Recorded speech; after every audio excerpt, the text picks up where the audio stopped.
nggak setuju gitu sama cara dia mengerjain itu gitu. Jadi singkat ceritanya dipukul lah kepalanya pakai martil. Halo guys, balik lagi bersama aku Daniel Girsang. Jadi di video kali ini aku mau cerita sama kalian tentang pengalaman teman aku yang bermasalah di perusahaan. Jadi aku mau cerita dulu. Mereka itu satu perusahaan ada 4 orang. Bosnya, seniornya orang Jepang, sama mereka 2 orang. 2 orang ini teman aku, orang Indonesia. Jadi bidang pekerjaan mereka itu dan di kontrak itu adalah supir eskavator atau supir beko yang kecil tapi ya. Tapi setelah mereka sampai Jepang itu pekerjaannya berbeda. Memang sih mereka ngerjain itu juga. Cuman bukan cuman itu doang yang dikerjain, banyak gitu. Kayak kata waku, asiba, apa segala macam kayak gitu guys. Jadi kan apalagi kita orang Indonesia kan udah jelas beda lah cara kerja di Jepang dengan di Indonesia kan gitu. Kan kita nggak bisa cepet-cepet juga nangkap kan. Beda-beda juga setiap orang kan seperti itu. Jadi sementara maunya seniornya ini mereka harus cepat-cepat hafal gitu. Apa yang diajarin langsung ngerti, langsung tahu gitu. Jadi singkat ceritanya mereka pergi ke Gemba, ke tempat kerja 3 orang dengan seniornya tadi, orang Jepang itu. Jadi pada saat itu mereka mengerjain penggalian tanah atau untuk membuat pondasi gitulah. Kalau mau membangun sebuah gedung gitu kan dibuat dulu apa petakan tanahnya kan kayak gitu. Dibuat dulu petakan tanahnya. Jadi pada saat itu mereka ada mengukur-ngukur gitulah.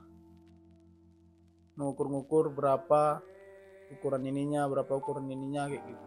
Jadi pas diukur senpainya ini nggak apa gitu gimana ya, nggak setuju gitu sama cara dia mengerjain itu gitu.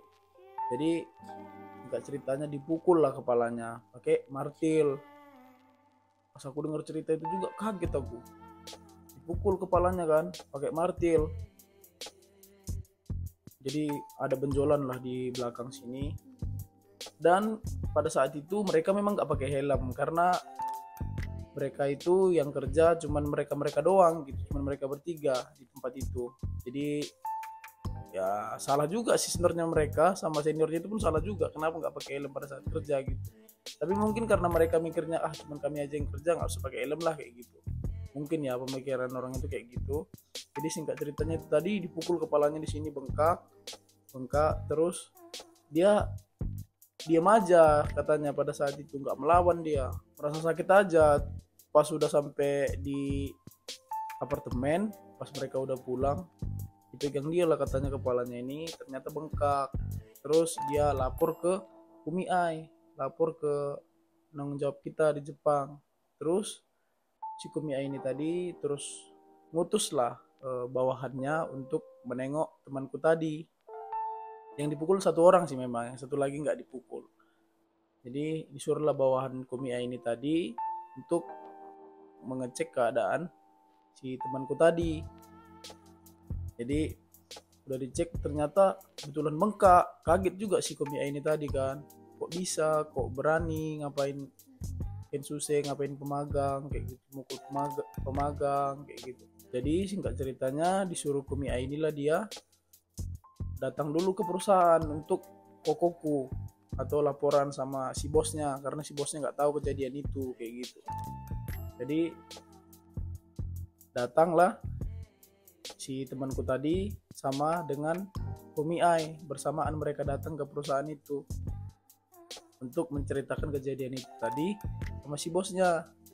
Jadi pas udah tahu bosnya ini itu nggak langsung dimarahin si seniornya itu, karena ya kita tahu sendiri lah kan, udah pastilah orang Jepang itu membela yang senegaranya kan seperti itu. Jadi pas ditanya si bosnya ini dengan si orang Jepangnya tadi, si seniornya tadi, kenapa kok kau pukul dia katanya gitu. Gak ada aku pukul kok, cuman pelan aku buat katanya kayak gitu, nggak ngaku dia. Ternyata pas ditengok si bos tadi udah bengkak kepalanya di belakang sini. kayak gitu guys. Jadi singkat ceritanya, sodang lah si temanku tadi dengan Kumi Ai. Sodang itu kayak diskusi lah gitu, rapat seperti itu, membicarakan masalah tadi. Jadi temanku ini pengennya pindah, terus yang satunya lagi temanku ini, kan mereka ada 2 orang, yang dipukul tadi minta pindah dari perusahaan, yang satu lagi dia nggak ada masalah sebenarnya di situ, cuman karena mereka teman dekat, dia pun juga ikut minta pindah dari perusahaan itu. Jadi pada saat udah ambil keputusan lah temanku ini, jadi besoknya lagi mereka ke perusahaan untuk sodang lagi dengan si bos untuk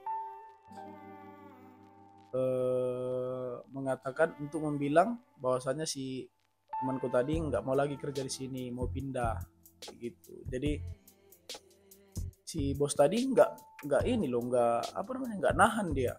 Mungkin memang karena gimana ya, mungkin karena memang dia nggak suka atau gimana, nggak tahu juga ya. Terus nggak nahan dia, terus dia bilang cuman sumimasen katanya kayak gitu, minta maaf sama yang dipukul tadi, temanku tadi. Jadi dikasih peringatan juga sih sama si Komiya itu tadi, bahwasanya kalau pemagang di Jepang itu nggak boleh main kekerasan, main fisik, karena mereka itu pemagang kesini itu buat belajar, kayak gitu ke bos tadi.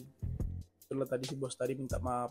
Jadi singkat ceritanya, di beberapa hari kemudian mereka kemas barang, jadi mereka baliklah ke senta mereka, ke tempat pusat belajar mereka sewaktu baru datang ke Jepang. Itu biasanya ada 1 bulan gakko namanya, senta.